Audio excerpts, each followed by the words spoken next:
Welcome back to another high-level match of StarCraft 2. Now what I've got for you today is a best-of-5 series from the Korean StarCraft League SummerSlam, where in game number 1 of this best-of-5 series we find ourselves on the map Babylon. Now spawning here in the top left-hand corner we have Maru, and his opponent playing with the red Zerg drones. He goes by the name of Ragnarok. Ragnarok apparently starting off this game with a 15 hatch. Alrighty, I was recently talking about this in that Serral series. I think I mentioned that not a lot of the high-level Zergs seem to be a particularly big fan of playing this build right now, but apparently Ragnarok decides to mix it in right here. The main advantage of going for the 15 hatch into, well, a 15 Overlord and then eventually also a spawning pool is that your queens, they come out about 12 seconds earlier, meaning that you do get your queens out in time to defend against the Reapers. If you want to, you can skip Zerglings, or you can try and send them out on the map, just because you don't really need them for that base defense. But the main downside of this opener is that taking the third base can be a little bit tricky. Maru definitely, not shying away from this triple Reaper start that we've been seeing quite a bit over the last couple of months. He is not going for this build order in every single game like we see some of the Terran players go for, but he mixes it in, right? I think he probably plays this, probably about half of his games against Zerg. Kind of depends on the opponent, I'm sure, and also on the map, but he definitely likes to go for a variety of styles, and the Triple Reaper, well, it's definitely a very popular opener. This particular series, like I said, is from the Korean StarCraft League SummerSlam, so this is like a little bonus tournament. So the KSL, it's a weekly tournament that is funded through their Patreon, and I don't think they originally thought it was going to be this successful, and I think they had like, I don't know, like $4,500 or something left over still in prize money, and decided to put it all together in one bonus tournament called the SummerSlam, and that's exactly where this particular series is from. So this is a round of 12 match. Both players have already done very well in the tournament, and, well, now they've faced off against each other in a single elimination bracket. Alrighty. Nice little Evo Chamber block right over there, always annoying. So the queens will pop out. I think actually the queen should have already been out, but maybe because the barracks is made on the low ground, it does arrive a second or two earlier. And at the very least, Mr. Ragnarok here was gonna have to, well, move around his drones a little bit, but right now he is safe. And this is what I was talking about, right? So you don't actually need Zerglings against this sort of stuff. It's just drones and queens. As a matter of fact, Ragnarok decided to go for a double inject as well in both of the bases. He's skipping Zergling speed, and he's going for 2 more queens. That's interesting. Could be a Roach Warren, could also be a quick lair. Could be both. But I don't think there's going to be a third hatchery here, so we'll have to see exactly what Ragnarok decides to go for right now. Still no link speed. Yeah, okay, it's going to be a lair. As queen number 3 has spawned out of the main hatchery, apparently he decides to put down a lair, and at this point Maru is wondering as well, like, what in the world's going on? Look at the timing right there of the third command center. Maru's third command center is about halfway done, and Ragnarok hasn't even tried. He hasn't even attempted to take a third hatch. Did Maru get a glimpse right there of the additional gases? He did not. So he does not realize what he's playing against. Now, I do think that I know what he's going to go for. Ragnarok will probably be going for a Muta opener. This is a build that I guess players came up with it in like early Wings of Liberty, 2-base Muta. However, it's faded in and out of popularity over the years. I don't think there's ever really been a moment over like the last 5 years where it was the go-to build. But there were moments where Serral was mixing it into his games as well, and I can imagine that it's still good. It's just not, you know, the quote-unquote best build in this particular matchup right now. But, you know, you can certainly catch the opponent off guard, especially if they haven't played against this strategy in quite a while. And I actually kind of like that Ragnarok has decided to mix it in against somebody like Maru. You will see right now that the lair is already done. I mean, it's either gonna be a Nidus Worm or I guess a Spire, right? So as long as he can get confirmation, but roughly what's going on. I think at this point he well realizes what's happening. Yeah, he's gonna lose these Reapers. Maybe one of them can get out. All right. Gets 3 drones as well in the process, which is not bad whatsoever. But the main advantage of this opener, of course, is that you get full map control as soon as those Mutalisks are out. And I like the way that Ragnarok got here. So it's a old school build with like a new school start, right? With the extractor trick into a 15 hatch and yeah, taking a more modern approach to an old school build. Alrighty. That's the beautiful thing about StarCraft, right? The fact that this game has been around for so long that we... Did that get killed by the Zerglings in mid-air? Or was the Queen shooting a spine? No, the Queens do not have confirmed kills. Must have been a Zergling, despite the fact that it was up in the air. A little bit funky. Anyways, since StarCraft 2 has been around for such a long time and there's so much history, it's cool how, like, old builds... I don't know, I think it's cool. It's cool how old builds cycle in and out of the game. Sometimes, you know, when a build gets countered, quote-unquote countered, and we realize that it's no longer the superior strategy, for years we won't see it, but then it once again pops up, because it's not like the Muta really has gone through a lot of changes over the last 5 years. It's still the same unit. It's just that, yeah, players don't really play it very often anymore. Mutaling Bane in general is just not very popular. It's not, yeah, not a very popular style anymore. We used to see it all the times in the early days. These days, it's a lot more Hydraling Bane, right? Into like lurkers and all that. And Ragnarok could certainly go there eventually, but opening up with mutas and links, I like it. He's gonna need to make sure that he deals some sort of damage though, and that's the main question here that I've got. Supply-wise, he's good, but economy-wise, he really doesn't have that much. He's got a third base at this point done. But I don't think he really even has any workers mining there. He decides to jump this army? Really? 1-1 is not done yet right here from Maru. Okay, luckily here for the Terran player, he noticed what was going on in time and he decided to back off to a location where the Zerglings couldn't find a lot of surface area. But notice here how, yeah, Mr. Ragnarok here is basically just using this base as just a larva generator for now. Good crisis management right there for Maru, by the way. I think if he would have accidentally been caught out a little bit further, the Zerglings would have gotten a wraparound, all of those Marines would have been dead, and the third base probably would need to be abandoned. But once again, this is Maru we're talking about. He played this game in 2010 when Mutaling Bane was first invented. He was quite literally a kid, but he was already very good at the game. Qualifying for the GSL Code S back in 2010 when he was like 12 years old or something. Pretty ridiculous. Honestly pretty insane. Then again, obviously, the overall skill level in the game was significantly lower than now, but still certainly a very impressive feat. Alrighty, so Ragnarok has map control, he's got a decent economy, he's got a good amount of supply, but is he in a comfortable position right now? Honestly, I would say no. The main downside of playing Mutas is that your upgrades, your Evo Chamber upgrades, are so late. Right, so he's prioritizing the flyer attacks in the Spire, which is nice and all, but we don't have any Zergling upgrades yet. Here's the double Evo. He should really be firing up those upgrades really soon, but look on the other side of the map in the meantime. We already have the +2/+2 coming up for the infantry as 1-1 gets started here for Rag. That is, as far as the longevity of the game goes, very, very dangerous. Maru can max out with the 2/2 upgrades finishing up, and that's likely what he's gonna try and do, and then go for a full frontal assault. I can imagine that that's what his plan is going to be right now. Just defend for the time being, make an awful lot of units, and then go for an all-out attack as soon as your 2/2 is done. And if he can find a moment where he can fight with 4 additional upgrades over his opponent before these upgrades finish up right here for Ragnarok, that would be amazing. His Marines will just simply deal so much more damage and they will take so much less.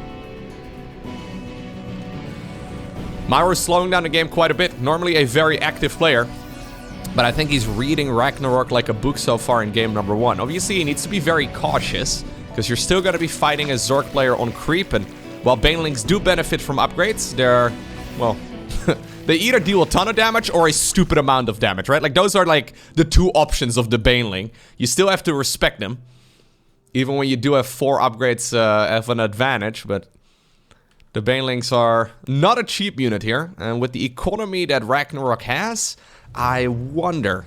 I think he's only really gonna have 1 shot. Will he capture it or will he let it slip? Will he eat mom's spaghetti? I've got many questions here.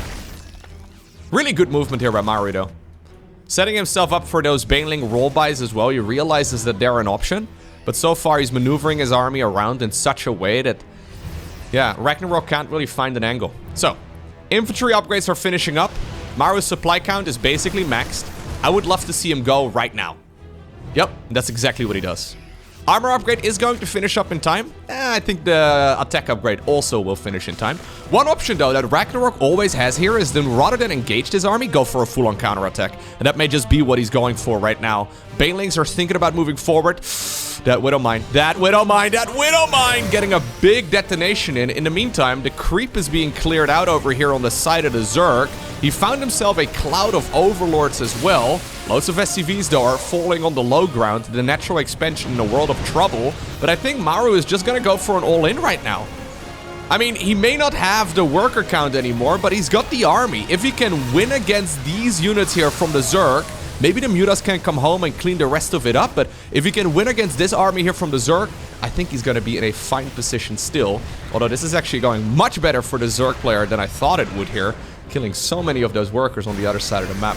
Okay, here come the Banelings rolling through. They're trying their very best to connect with those juicy clumps of Marines. But an excellent micro right there from Maru. GG gets called, and Maru wins game number 1.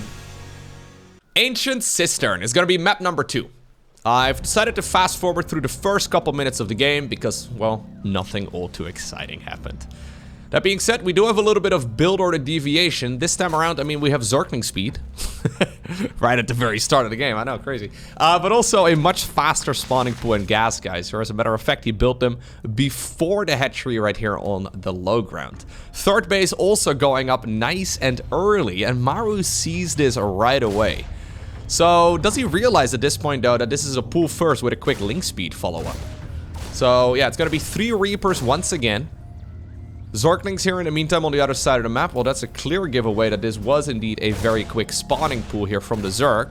And this is actually a little bit annoying. Luckily, though, for Maru, he did leave one of the Reapers at home. And this ensures that at the very least he does not lose the SCV here that's building the command center. My question here is it possible for the Terran to kill this base? I have seen it happen when Zerg players go for the hatchery first. So, well, the Terrans just simply commit the 3 Reapers to killing the hatch right as it starts up. But I would imagine that with the metabolic boost upgrade first, there's really no way that this third is going to fall. As a matter of fact, I'm a little bit concerned that all of these Terran units are just gonna get popped. Love that SCV position, by the way. Yeah. Just repairing here to the best of its abilities. And despite the fact that all of this is gonna get cleaned up, at least it looks like it, Terran's still got quite a bit of value there. Zerg obviously committed heavily into trying to defend all of this. Ooh, he's actually just gonna flood the map right now with additional Zerglings. Okay. Well, that's always an option. He doesn't have a Baneling Nest. Oh, he does have a Baneling Nest. Oh, I didn't actually notice it on the production tab. I was gonna say, he doesn't have a Baneling Nest or anything on the back of it, does he? So, okay. Turns out he does. It takes 5 Banelings to blow up a supply depot. That means that I believe this is going to be the next target, or maybe that reactor over here on the right. These Banelings and Zerglings are ready to flood into the Terran's main base, and at this point Maru doesn't realize it until right now. He sees the units, evacuates towards the high ground, but one of the downsides, of course, of this low ground wall-off is that you don't have a high ground wall-off. And because of that, the Zerglings just run into the base, and Ragnarok cleans up the units at the third base and obtains an easy win on the other side of the map. That's what I'm talking about, though. Even though these strategies have been well figured out, the small deviations really do make a significant difference. So there have been a couple games lately where Terrans go for exactly what they just went for, right? So basically what you do is you see the timing right there of the opponent's quick third hatchery, and then what you decide to do is build a bunker over there. And if you can get your Reapers in that bunker right from the very start, and if it was a hatchery first into a spawning pool and then eventually another hatchery, you can get the kill on the third. But it turns out when it's a pool into a hatch, rather than a hatch into a pool into a hatch, I know, we're getting into the nitty gritty now, it turns out, yeah, it doesn't work. And I figured it wasn't going to work, but Maru still decided to go for it. And, well, I tend to side with the very best players in the world when it comes to their committed decision making. Previous game though, not ideal. Anyways, once again, 15 supply hatch on the low ground into an overlord, and then also a 15 spawning pool. We do have a lot of gas mining. Double queens once again after the first two. No queens laying down any creep tumors just yet, so double inject. And I would imagine that this is once again going to be a quick lair. At least I wouldn't be surprised. I just quickly looked it up, by the way. Maru currently the number 2 player in the world overall. Ragnarok currently the number 11. Despite the fact that Ragnarok is the number 11, I feel like I don't really feature him on the channel nearly as often as I should. This guy is incredibly good, one of the very best players in the world, and yet I don't really seem to cast his games nearly as often as some of the other guys in, like, you know, the top 12 or so. Anyways, ooh, a little bit of a variety here. Different flavor of a lair. We have the lair coming up together with a Roach Warren this time around. Still gonna be 3 gases. Will we take the 4th gas as well? He might just be waiting for a little bit. I think this is Ragnarok playing a different style this time around. Yeah, he wants to go for the golden, well, minerals for now, and then I think take the base over here in the back. We'll have to see what sort of timing attack he wants to go for, though. So broadly speaking, I think this could definitely be a Nidus Worm. Broadly speaking, there are 2 ways to play roaches in this matchup. Either you use them... Okay, so it gets scouted here by Maru. Either you use them to just not die to anything silly. That usually is good if you are really confident in playing the late game. Or you play them in such a way that you go for a big timing attack against the opponent. Normally, however, when you go for a big timing attack, you line this upgrade up, the Glial Reconstitution, the Roach Speed upgrade, together with the +1 missile. Now, Ragnarok has not started that one up yet. In the meantime, by the way, on the other side, Maru has been going for a triple CC follow-up into Banshee play. Triple CC after a double Rex opener into a Banshee is really kind of interesting to me. I think this is Maru thinking maybe it could be like a quick 2-base Roach all-in. I don't know if that's really gonna be the case, but these Banshees are gonna be super nice to have around. I wouldn't mind having a second Banshee, but I guess even just one may already scare the Zerg player away quite a bit. No Nidus Worm, by the way.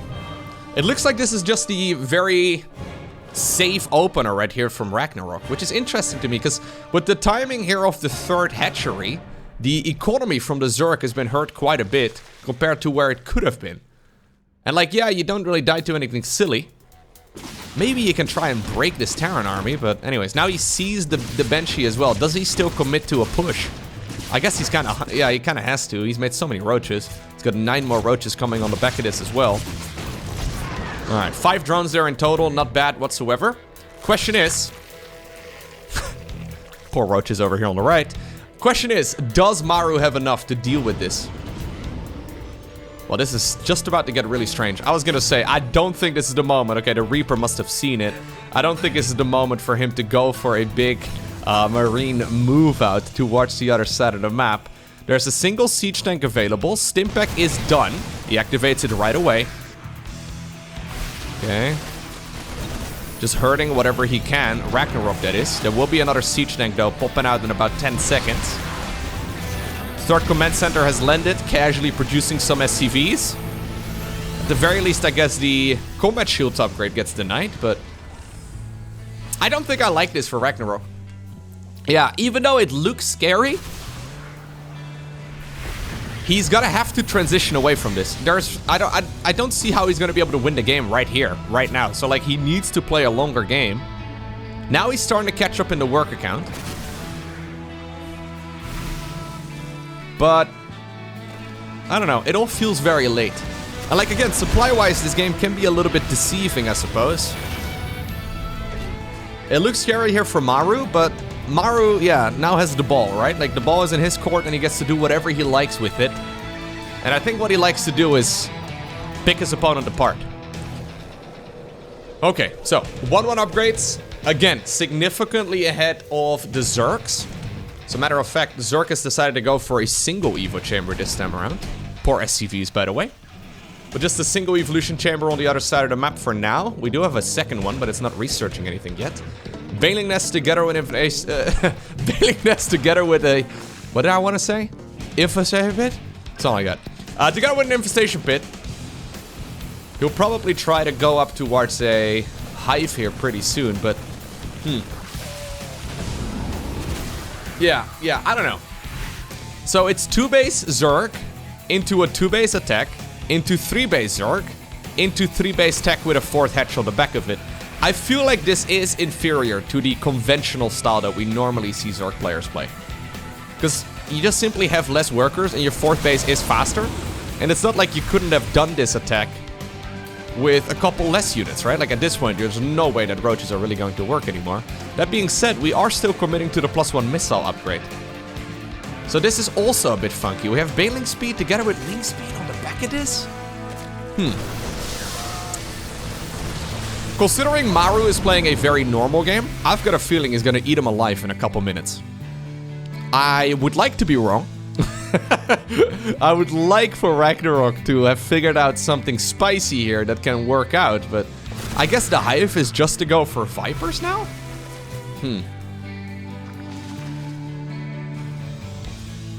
Almost feels like we're gonna have Vipers and Link Speed at the same time on the production tab. Doesn't feel like the most optimal way to play it, but anyways. +2 has been started up here. A bit of a delay right there for Maru. Okay, second upgrade also coming up. He's just trying to pick off whatever he can on the other side of the map. The real question is, yeah, when exactly does Maru decide to go for a big attack? And apparently that moment may be right now. It's a lot of commitment to Roach Tech, but none of the Zerg's army here really indicates that he wants to stick around on Roaches for that much longer, you know? It kind of feels to me like he wants to transition towards that Ling Bane-based army, but have no Roaches and Ravagers really done anything? Alright, well, here comes Maru. I think maybe mixing in a couple Infestors would have been really nice. The Vipers are gonna be good as well for blinding clouds and maybe abductions on these siege tanks. But Maru is now on the offensive. In the meantime, he's got himself a 4th command center about halfway done. We'll probably see a Ghost Academy added into the mix pretty soon as well. You can see that he's done an excellent job clearing out the creep. One lonely little Baneling. Poor guy. Bit indecisive on that one. But now Maru is tightening the noose. Slowly moving forward. Ragnarok realizes that he's gonna have to engage this at some point, but look at the spread of those siege tanks. Well, the Vipers are coming in from the left, though. Yeah, okay. This is gonna be the moment where he's gonna pull the trigger, but look at the spread on all of those tanks. Lovely work right there by Maru, but there might still be enough Zerg, though, to overwhelm this. Keep in mind that Ragnarok has been making units for basically this entire game, so at least that's what it feels like, but it just doesn't really I don't know, guys. This Zerg style, I'm sure it works well against players below Maru's level. But it just feels a bit indecisive. It's like Roach Ravager would be fine to play off of 72 workers, but Ling Bane, 72 workers is not gonna cut it, especially not when you lose one of your bases worth. So now we're going back to Roach play. At the very least, 2 of the Vipers survived. That's nice. So they're gonna be able to get some more energy and maybe push this back eventually. Base in the top right gets spotted right away. Maru not, by the way, really going for any drop play. He's just gonna go and take the sledgehammer approach here instead, which is kind of interesting. Most of the time, Terrans will go for a more drop-heavy style, especially against this. Beautiful splits right there as well. Maru just on another level compared to Ragnarok here. Royal Blood. Once again, quick spawning pool opener here from Mr. Ragnarok. Quick spawning pool into triple hatchery. This I do think is cool. Yeah, I do like that quite a bit, because it definitely is a bit strange for the Terran, right? So Maru has now learned, in the middle of a tournament game, that going for a bunker rush against this is not a great suggestion. Do we have any Zerglings out on the map? No, this time around apparently the Lynx decided to stay at home, defend this little high ground over here, because the guys in charge of the landscaping here never actually finished that reel. It's a little sad. They never actually... They finished it basically everywhere, but not in locations where the Reapers, well, just so happen to be able to jump up. I know. Alrighty. Maru looking strong though here. Lovely. Just jumping up a single Reaper, realizing that this may be a trap because he hasn't seen Lings on his side of the map. Really good stuff. Yeah, what I like about Maru is his very decisive decision making, right? So I think a lot of that is simply done by playing the game an awful lot and having been in those situations many times before, so you know exactly, okay, this is what I do in this situation, and this is the branch I take when my opponent does this, and I know exactly where to go if my opponent does that. And all of that is just achieved by grinding out a stupid amount of games. Now, this double Rex opener really has taken the Terran versus Zerg matchup by storm, though, right? Like, we see it in basically every game now. Last time I casted Maru, he did go for it a couple times, but not in every single game. Apparently, against Ragnarok, though, he feels like this is the go-to approach. Additional Zerglings here coming up as well for Rag. He's gonna go up to 11. It's kind of a lot. Yeah. I do like the variety, though, and the range of strategies here that Ragnarok has been going for. Even though I don't think all of them are as strong. Mixing it up a lot. So 4-minute Roach Warren once again coming up. Okay. Roach play, in general, I think it's very good if your late game is very good. Because roaches are great when you try to not die to stupid stuff, right? Like, that's where roaches really shine. So usually roaches are a stepping stone towards that late game tech. That said, I don't know if Ragnarok's late game is at the same level as, for example, a Serral or, for example, a Dark. And because of that, I praise these sort of builds when I cast Serral.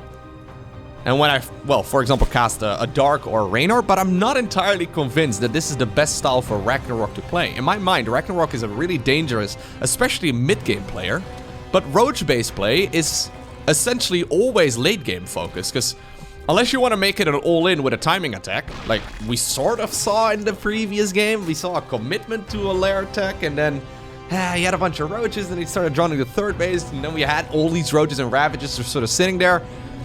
It was a small commitment to like a semi-all-in, but semi-all-ins never do anything in StarCraft 2, at least not when your opponent is good at the game. You really have to commit. Ah, this is lovely. So I'm curious to see how he's gonna use the roaches this time around. Maybe he's a little bit concerned of, say, for example, I don't know, like a Hellbat-based attack, right? Sometimes having banelings against that, rather than roaches, can be a bit tricky.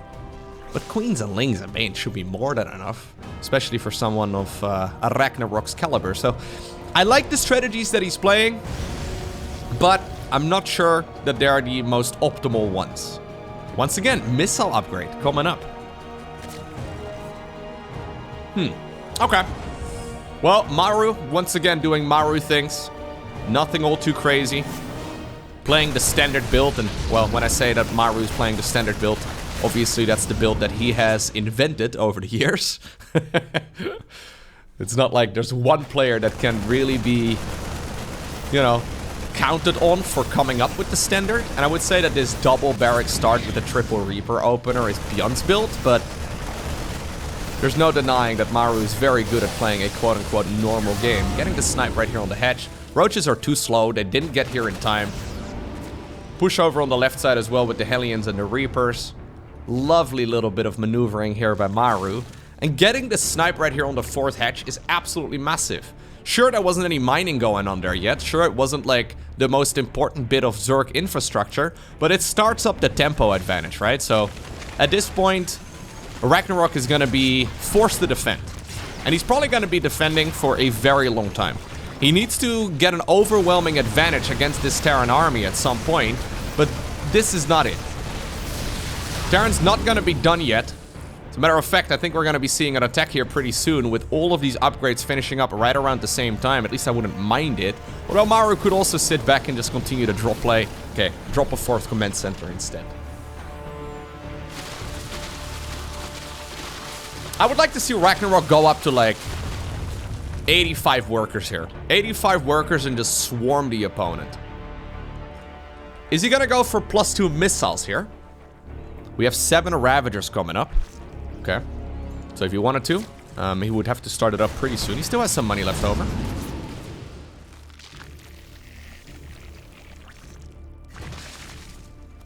I mean, he's just making more Roaches and Ravagers. Are we gonna go for an attack right now? Just the good old +1/+1 Roach speed attack? Interesting. I think that this is almost like a... Yeah, I think his hand may have been forced when his hatchery got sniped. Yeah, good luck. He's gonna try and break this. And there's a chance he will. Oh no. Misses one of the biles right there on the siege tank. Gonna try again. Okay, eventually medevacs do fall together with the tanks as well. 50 supply advantage here for the Zerg, but this Sim City here from the Terran is dangerous. That being said though, he's starting to break through this. Okay. I don't think this was the original intent right here from Ragnarok, but this is that, yeah, one of the 2 options for Roach play that I was talking about. A very committed push. Not something we see all too often anymore at the pro level though. SCVs now coming away from their mineral lines as well. 4 of them have gone down. 2 siege tanks, by the way, coming up here at the same time. +2/+2 has been fired up as well by Maru. which speaks confidence to me. The fact that he looked at it, he's like, yeah, +2 armor, I can afford it, it's fine. Second factory timing here has been excellent, by the way. Really lovely. It's gonna be super good against these roach-based attacks. Still though, now it's 20 SCVs that have gone down. Absolute Zerg bloodbath over here.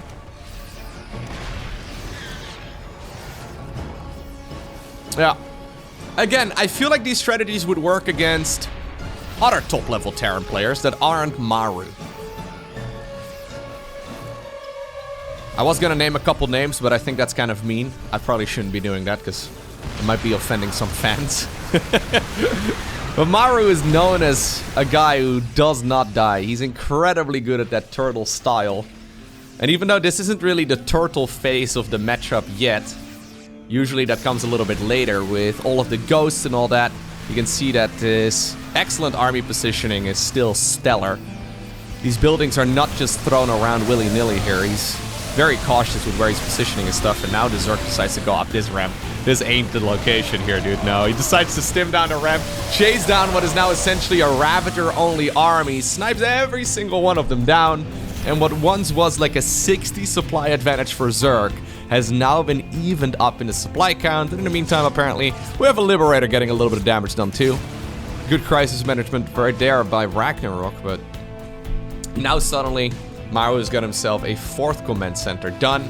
No planetary fortress, by the way. Decides to go for an orbital command. I think he's looking at this game, he's like, you know what, I don't really need a planetary here. Maybe my opponent is gonna go for a little run by, but I don't think he's got the units. So I'm just gonna try and get some additional money going. Alright, are we gonna go and commit to an attack right now, Maru? It would be an option. I don't think he really needs to, though. Yeah, 5th command center starts up instead. +3 coming up. We'll probably see him go for the +3 armor as well momentarily. Concussive shells, so he wants to mix in some marauders. Really don't mind that either. There's this rigidity, right, to Maru.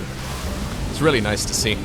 You see the same thing from Sero in a lot of Zerg games, where you just wonder, like, yeah, okay, so what should I have done instead? Like, where did I even go wrong? Maru, dude. The solid rock to build on. Yeah. If you have to marry a pro gamer, I think Maru is gonna be the most stable one. Yeah. Great idea. Maybe not. I don't know. Don't really know him personally. But seriously, he is rock solid when it comes to his gameplay. Okay. So this is now suddenly a 10 siege tank army. 29 roaches, 7 Ravagers, and 44 Zerglings. Bailing speed only about halfway done, so not really an option here, but honestly, this is not a very bio-heavy army in the first place. Okay, he decides to commit. Siege tanks were on siege for a moment there. Maru right now, though, grabs the supply lead. Good biles right there by Ragnarok, but this is like... such a low-tier army going up against an army that effectively counters it. Now a lot more bio has shown up, though. I think they were already out of the barracks, but they were just on the other side of the map. 5th command center is gonna morph a little planetary fortress hat on top of itself. Ghost Academy coming up as well on the back of this. 3-3 is gonna finish up in about half a minute. Maru really doesn't need to fight this right now, but I think he's looking at this, he's like, yo, your army, it is not big enough, and he may very well be right. He's got a lot more transitions coming up. His army is gonna hit significant power spikes in a few minutes from now, but Maru doesn't need it. GG is cold, and it's our Terran player from South Korea who wins 3-1.